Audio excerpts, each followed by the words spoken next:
Ning biyen wong biyen ki ya ngerokok ning diimbangi olahraga. Macul ning sawah, ning Tegal, gawe apa-apa dhewe, gawe lincake negor empring. Disisiki dhewe saben dina, diplathoki dhewe, dipaku dhewe, dadi lincak nggo turon dhewe. Heeh. Wong saiki ora, tuku lincak ya nyegat.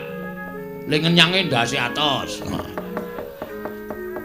Lincak rega 45 ling ngenyang nek entuk 15 ha ya sing ora entuk. Iya ya Gong. Wah saiki wong saiki kejem-kejem kok, Tru. Ya pancen ya ngono tenan. Mulane kuwi nek ana wong pamer sumbar, wau ampuh. Wah wis ora bakal kuwi mung omongan. Nek wong biyen pancen tak percaya, mula wong biyen ki mungsuhe mimis wong biyen ki. Ha iya. Wis umur 120 jaman londo isih urip. Sik enom. Gelut tenan karo Randra.